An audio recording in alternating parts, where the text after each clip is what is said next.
Hey, what do you say, ladies and gentlemen? Dan and I are excited to introduce our Buy Me a Coffee page. We've had a lot of listeners reach out and say, hey there, bub, we really appreciate what you do and want to support the show. Well, here's one way to do that without big corporations taking, 30% of the cut of your generosity. Just head over to www.buymeacoffee.com/BigBlueBanter and chip in if you'd like to support us directly. Every contribution means a lot, and it helps keep the show going strong. We appreciate each and every one of you. Thanks for listening, and have a lovely day. Welcome back. It's the Big Blue Banter, New York Giants football podcast. I'm Dan Schneier, joined as always my co-host Nick Falato. I know you're probably all thinking about the future of this team, Joe Schoen's presser, some of the bigger stuff, but we are going to do some film review today because that's what we do here. It'll be a little bit abbreviated. We're going to get in some plays, hopefully teach you a little bit about the game. We'll watch a little bit of Jackson Dart on tape and where the Giants are at. I mean, we know at this point there's not too much to focus on when it comes to the defensive side of the ball. Charlie Bolin will not be back as defensive coordinator, so this defense, while different, won't be what we see next year. But there are still players that we need to evaluate on both sides of the ball, Nick. So let's start right into it and jump right into the tape. Yeah, Dan. So before we actually get into the tape, I charted the first down runs just because that was a big topic, and there were a lot of first down runs, but I did want to say, man, whenever the Giants tried to pass on first down, it didn't really go that well, especially early on. There was an early sack. There was an almost interception when the Giants did try to throw on first down as well. And a lot of those were off the play action, but it's not like this whole Mike Kafka run the football on first down, even with those mistakes, it's still pretty irritating because it was not all that successful. I think I had 3 first down runs that went over 3 yards or something like that, or maybe it was 4 yards. So it did not go all that well. And those were just actual runs because there were also RPOs. And then 2 of those, I think, were throws. One of them was a run. One of them was the bubble that wasn't great with Wan'Dale Robinson, didn't really do all that much. It just felt like the Patriots were on top of everything the Giants were trying to do, which was a problem. And then I think the level of physicality that the Patriots were playing with definitely wore down the Giants offense as well. That was my initial takeaway as well from watching the tape. I think it was a combo of, one, Vrabel's defense did a good job of matching and a good job of understanding the chess match. 2, the physicality, but also 3, I felt at least like the Giants coached this game a lot more scared than they had coached any game during the Jackson Dart era, with the exception of probably no other game that could match it. And it's an issue for me as we move forward. Look, I understand you want to protect your quarterback, but Jackson Dart you can still have some design runs for Jackson Dart, and he's going to be fine. We can't just treat him like it's like glass that can break at any possible hit. It's NFL. I agree with what Jackson Dart said. It's a tough game. He's going to take some hits, and that's what every quarterback is going to take. And to me, losing that out of the offense definitely had them take a hit, just from the sense of if you know your quarterback can run, it's going to change how the defense can play you. And if you know he's not going to run because the Giants want to protect him, it's going to make it a lot easier to defend against this team. So it's something that I'm just looking at moving forward.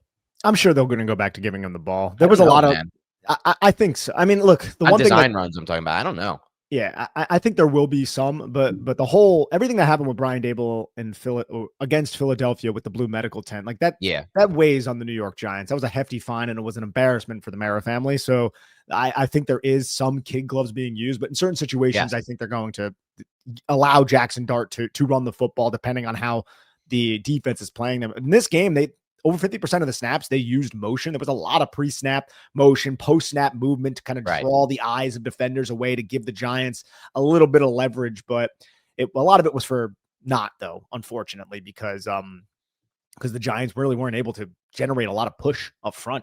Right. John Michael Schmitz, again, I love his positioning, his angles. I think he's more agile. I think he's moving at a quicker rate, but that initial power, you hit him with that initial power. He blew up, like I said, 2 plays on the last podcast, blew up 2 plays where John Michael Schmitz got pushed back, and then Tyrone Tracy Jr. is trying to cut before he even gets to the line of scrimmage, and he gets tackled behind the line of scrimmage. It's you need to be stronger at the point of attack. And that's something that I think encompasses the Giants' entire roster. It's you got to be stronger at the point of attack. The defense needs to be stronger at the point of attack. The offense does as well. You're right. And this is the first game I felt like they were out of sync with regards to what they want to be and what they're able to accomplish. What I mean by that is what they want to be, what they're able to accomplish. Joe Schoen goes on his presser yesterday, Nick, and says, well, listen, we've made these huge strides on the offensive line. John Michael Schmitz, he mentions, and John Runyon. Well, those strides that they've made on the offensive line are via the passing game. what they can do in pass protection, not necessarily with JMS, but whatever. These guys, they're not people movers in the run game, and they're not going to do what the Bears did to the Eagles on Friday after Thanksgiving. Like, that's not what those type of players can do. And so if you're going to coach the game, in my mind, out of sync with what your personnel is, and that's okay. Like, I get it. Like, they ran the ball. They wanted to be a run first team in this game, and they had a ton of runs on first downs. They had the whole drive where they just ran the ball essentially. I get it, but you need to then upgrade the personnel, and you need to have a different kind of personnel on that interior offensive line. That's the only way about it. Like, you're not going to be a finesse blocking interior offensive line with this group, and you're certainly not going to be a power blocking team. So one of two things have to happen down the stretch for them to win games and generate more offense than they did in this game. They either have to go more pass first and utilize Jackson Dart in different ways. And look, when he went to empty, there were some solutions for him. I think he does a good job with the checks, with understanding space post snap. Like, you don't have to be scared, in my mind, coaching him, even with the lack of talent we have or lack of explosive playmakers we have at receiver. And I get why you want to be a 12 heavy personnel team and go out of that, run first type mentality, but it doesn't check out to me when you watch a game like this and you see those guys just not generating push up front. No, they don't. And look, one of the Giants' first successful runs on 3rd and 3, first play of the second quarter, that was just a split zone, but it was against too high, right? Like, you have a 3rd and 3, they wanted to roll out too high. It's picking your battles on when to run the football. And I think Dart has done a solid job overall of looking at the defense, seeing that they're going to remain in too high based on his film review, and then checking into a run or checking into a pass when it's going to be a pressure and getting the football out. From a comprehension standpoint, Jackson Dart is understanding the pre to post snap part of playing quarterback, which is very difficult for a rookie to do, right? So I want to applaud him for that, but still, this game wasn't his best affair. He's going up, just the Giants offense, I think, was just outmatched generally against his defense. And then another reason why, and we can get into some of the film right here too, Dan, another reason why the Giants struggled to run the football was because Mike Vrabel knew how to shut down these runs. Like, here, you're going to see a run stunt right up front.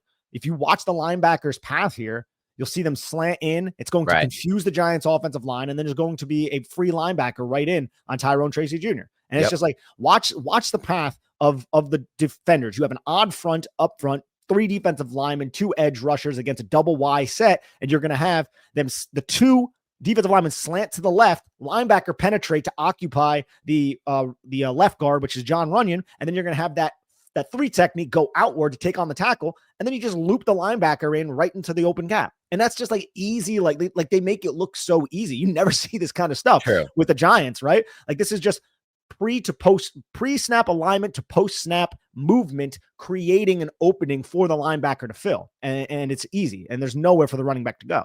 And you saw this a decent amount. The Giants adjusted well. It wasn't like the Giants were just getting out schemed the entire game, but this was one reason why the Giants weren't really able to run the football too effectively on those obvious rundowns. And when the Giants are being obvious with their rundowns, it makes it even easier for Mike Vrabel to scheme against. Right. And here we're going to have the Darius Slayton touchdown. Also, the benefits of running that type of front, the odd front with those tight 3 defensive linemen and the 2, like, you're just going to have a much better chance in my mind to stop the run, which the Giants have struggled with. Yeah. And I mean, of course, like, you're gapping yourself out, and then you're inserting a linebacker, and you're bringing the one linebacker behind the inserting linebacker. Like, it's good stuff. It's good defense, right? Yeah. Like, it's good defense, and you have one fewer guy at the second and third level, but who cares? Like, these quarterbacks aren't going to burn you. And this is Jackson Dart check to this out of empty. This is what you were bringing up before. Out of empty, you got 3 over 3 to the field side, and Dart does a good job looking through the 3 receivers, seeing 25 gain depth behind the number 3 receiver, which is the inside receiver, going vertical. And that opened up the slant on the outside of the number 1 receiver, which is Darius Slayton. Dart delivers a good ball. And this is like, look, this is like vintage Slayton right here. That acceleration right there was impressive. Right. Yeah, he still has much better acceleration than fans realize. I still think there's a player in Slayton, and he's going to be here next year based on his contract. I still think there's a player in him if he can be like the 3rd guy in the offense, right? Like, they let Wan'Dale walk and they draft one of these big time receivers in round 1. I can see Slayton having more production if this offense takes a step forward. What is he, like 29, 28, 29? So he's not like super old either, right? But he's going to accelerate really well. This is a great play by him. Absolutely. And I also just want to like go over the front, because this is what the Patriots are doing from a blitzing perspective, just trying to waste blockers. Like, you load up, you have 1, 2, 3, 4, 5, 6, 7 guys on the line of scrimmage. You bail one of them. So now John Michael Schmitz is a wasted blocker. You have 3 over 2 on 92 and 53. And then Theo Johnson schemed 2v1. This is, again, creative defense. This is the kind of shit we used to see with Wink Martindale consistently. Yep. I love watching it. You see how excited I am? This is against the team that I pull for, but I'm excited because like this is the type of defense I want to see from the New York Giants, and we just have not received it. And I think Bowen, we'll go over this a little bit later, did a much better job being deceptive than Shane Bowen, but the personnel still what it is at this point. But yeah, Dart does a good job getting rid of the football, and Slayton did the rest. And it's not, and this is also a good example, like, not that we still like that idea of like, confusing the offensive line, the quarterback, wasting potential blockers, but it's a good example of why it's not a foolproof plan. Like, right, it burned the Patriots there. And on the Drake May touchdown, that wasn't actually a touchdown, but it was called the touchdown to Kyle Williams. It was another example of like the Giants doing a little bit too much creatively and actually losing the play because of that. As they bail the safety out, they don't have the safety over the top, and he could just layer that into Kyle Williams with no one over the top. Yeah, absolutely. Now, you just need to rely, like, that was Paulson Adebo's fault. We'll go over that in a little bit. Like, Paulson Adebo just failed miserably on that rep. Sort of. Yeah, he got burned. He got burned. The release, he went for a double. He went for a double hand jam, and Kyle Williams just ran around him outside. He was cooked. Like, but there's no safety over the top. Yeah, you got to be able to handle one-on-one. Like, I'm with you. You have to be able to win those one-on-ones, especially if you're Adebo against Kyle Williams. You're right. 100%. But Kyle Williams, this is a Kyle Williams fan podcast. Bro, I was so shocked, like, getting it because, like, dude, we come to the draft early. Like, I know we don't have a ton of time here, but we come to the draft like early or later, right? Relative to like the draft world. And I remember watching Kyle Williams at Wazoo, and I was like, dude, this guy is great, man. Everyone must be talking about him. And I saw him; he was a 6th-round pick ranked by, like, and I was like, what are these guys talking about? A 6th-round pick? I'm like, this guy is so legit. What are you guys watching? It was a weird projection, but he ended up going in round 3, right, to the Patriots. I think it was. Yeah, it was round 3. I thought they moved their rookies along slowly in a Vrabel system. So, like, I think eventually, like, next year, he could be a big fantasy hit. Yeah, it's just the Patriots. I don't really know what exactly they're going to do with because they're a little bit odd with they spread the ball out like crazy. True. Right? I guess that's a good point. Even as talented as he is, but man, he's that release off line of scrimmage was filthy. We'll go over here in a little bit, but here is a nice well-blocked counter run in the second quarter. Just wanted to highlight this. The Giants haven't done a great job running the football, or didn't do a great job running the football in here, but you're going to pull the backside guard. You're going to pull the Isaiah Hodgins, who is operating as the H-back. So you have a lighter personnel package. You get a lighter defensive package. And this is just exceptional blocking by the Giants. And this is the benefit of Theo Johnson, right? Usually you want to kick out the end man on the line of scrimmage. But when you have a guy like Theo Johnson who can hold up against edge rushers, you don't need to kick out the end man on the line of scrimmage. You can set a lock right there. And that's what he's doing. He's locking, and then you create to the interior gap. So you allow Andrew Thomas to climb up to linebacker, eliminate. You want to slant inward and do all this gap exchange shit? Cool. John Runyon's going to eliminate you from the play side, and we're going to pull Isaiah Hodgins around, and Greg Van Roten, who's going to skip pull, stay square, locate the linebacker. Hodgins is going to take out, and now you have this big cutback lane. Exceptionally well done, and that is the benefit of a player like Theo Johnson, who I'm probably going to criticize a lot in this podcast. No, that's a great point, though. And here's the Devin. This was just an amazingly blocked up and designed play. Yeah. John Michael Schmidt's finishing very angrily good. I want to see that against a smaller linebacker. Toss him on the deck. Jermaine, like, that's just great job, by the way. Yep. And here's the 2-point conversion. Just Jackson Dart doing Jackson Dart-like stuff. Yes, this is a phenomenal individual play, obviously. Yeah, this is all Jackson and Darius. Darius, good hands catch. You know, you don't see that a ton from Darius Slayton, so that's a great job. And before we get to the defense, too, I do want to spend a little bit of time talking about Theo Johnson, but we could do that actually in the superlatives part, but because I didn't have a ton of offensive tape. There wasn't a ton to go through, so that was all my offensive tape, right? Sure. But I do want to get into some superlatives. I think there's some talking points there as well. So are you good with that? Yeah, let's do it. Unheralded player.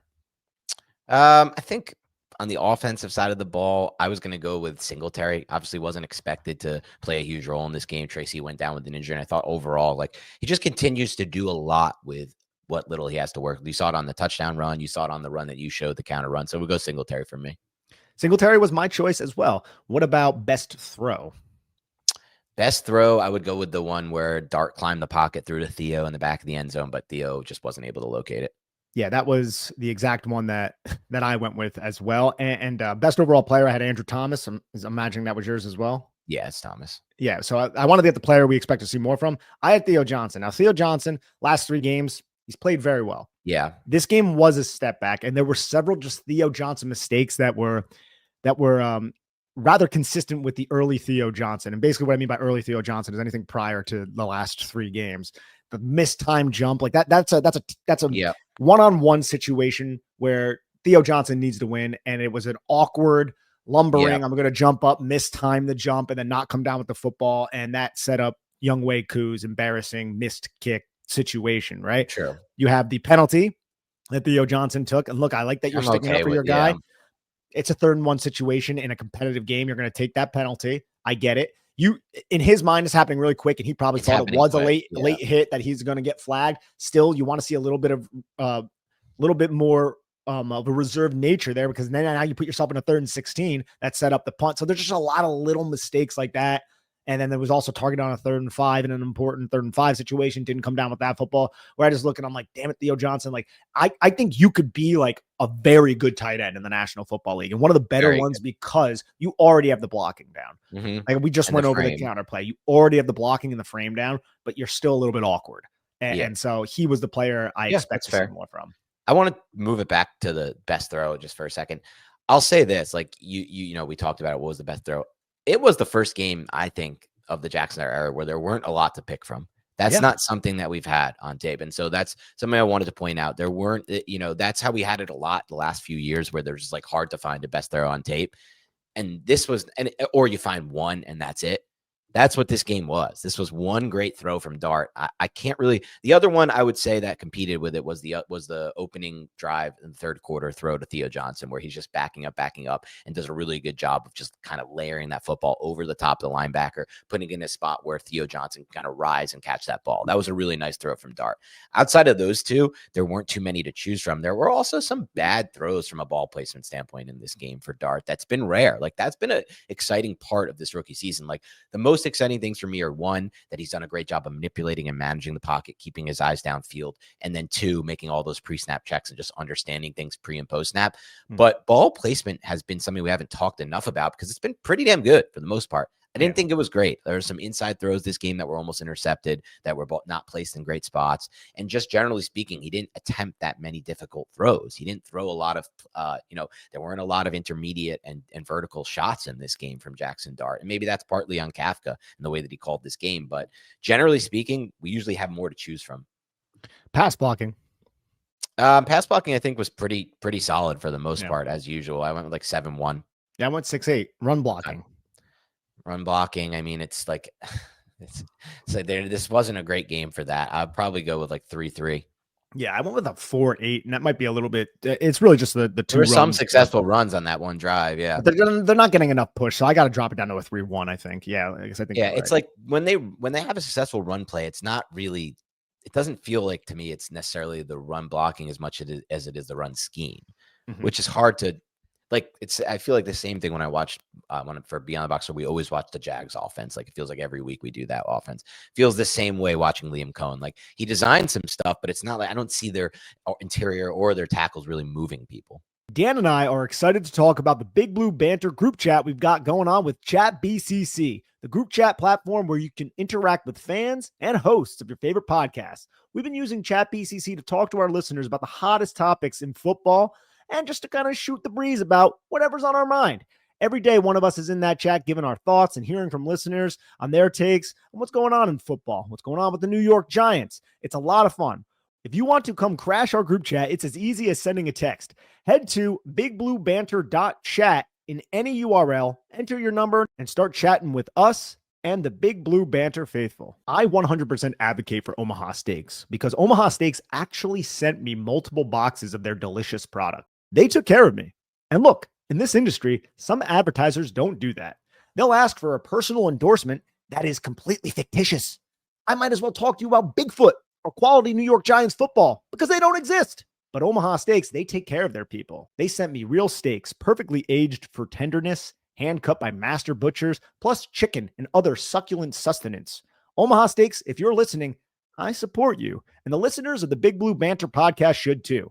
And you can save big on gourmet gifts and holiday favorites with Omaha Steaks. Visit omahasteaks.com for 50% off site-wide during their Sizzle All the Way sale. And for an extra $35 off, use promo code BANTER at checkout.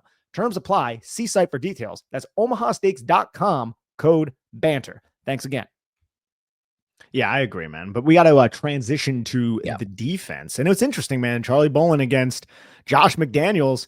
And you saw that chess match early, and Bolin was getting some wins. I mean, they forced a few red zone field goals, man, and they were bringing pressure in the red zone, cover zero type of looks, disguising it well, loading the line of scrimmage, 6-7 guys bailing off. And look, they lost some of those plays, but they also won some of those plays as well. So this was a refreshing look for me. I thought Charlie Bolin did not do a terrible job. McDaniels definitely got him with the personnel usage, right? Because they would roll out with 12 personnel. Giants would match with base, and it's like, all right, we're going to use 12 personnel, put everybody in empty. Austin Hooper is going to be the number 2. Stephon Diggs is going to be the number 3. And we're going to isolate basically Stephon Diggs against Bobby Okereke, which they did for one of those long gains. So I felt like from a chess match standpoint, you saw the 2 coordinators going at each other, but Bowen held his own. I mean, you got to think, Bowen's going with the personnel that Shane Bowen had. And I would argue he did a better job calling the game in this against a very good offense. Yes, the Giants surrendered more than 30 points, but one of them was a kick return for a touchdown that the defense didn't have anything to do with, So not to mention, like, another one was the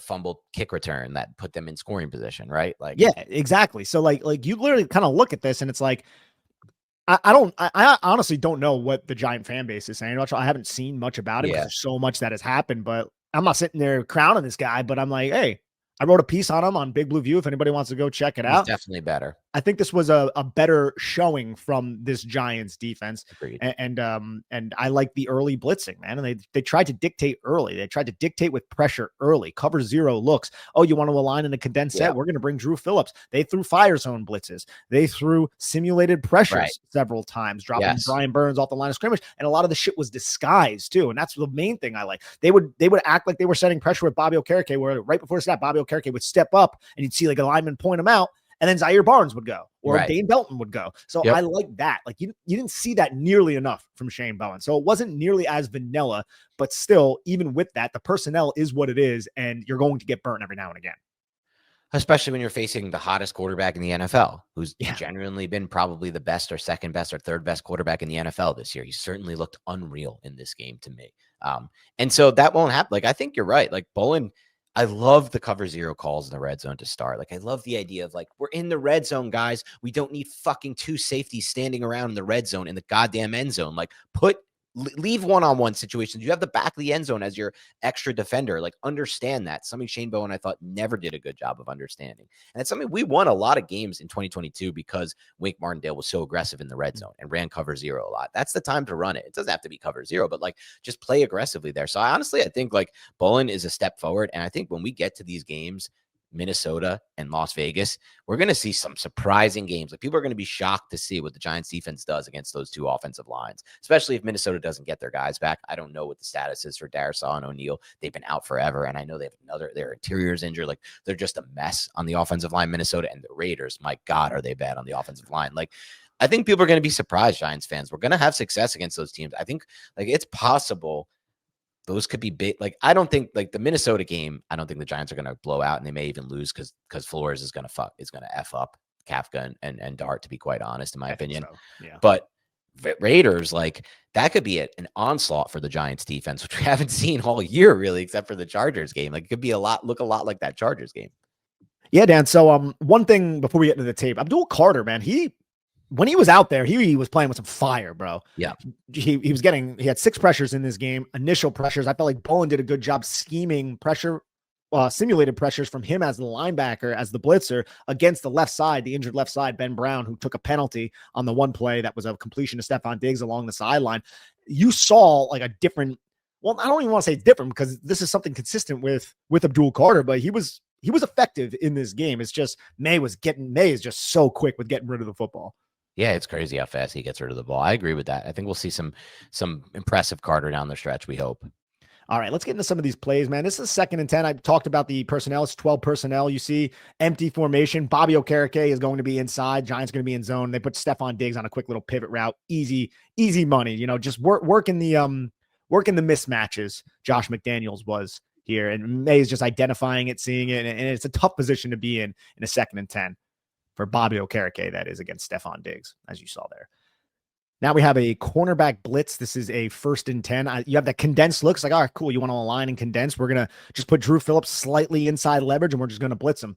Send that extra guy. Drew Phillips not even accounted for. But Drake May is Drake May. They run into each other because they're the New York Giants, but it's a throwaway. It's a good first down call right outside of the red zone by Charlie Bolin. You see Golston's path. He goes through the inside shoulder of the offensive tackle, occupies both of them. So Drew Phillips could be a free rusher, and Burns just beats his assignment. Throwaway. Love that. 2nd and 6 now, same drive. You're going to go cover 0 in the red zone. So you send 2 linebackers at May. May throws a ball that's slightly behind Travion Henderson. Henderson needs a turn. Bobby Okereke gets out there, makes that tackle, sets up a 3rd and goal, 3rd and short, where the Giants are going to do something very similar. They're going to send a cover 0 blitz, and they're going to force an incomplete pass. The Giants just send the house. Drew Phillips is in good coverage. The ball is there, but it's just a little bit out of the outstretched arms of Stefon Diggs. But this is what I'm talking about with Charlie Bolin. You're dictating early, right, bro. Like, and I like that. You can see just forcing the speed up the throw, right? Like it's a little tick, even if it's just a tick faster that May has to get the ball, or any quarterbacks to get the ball. It's a good thing.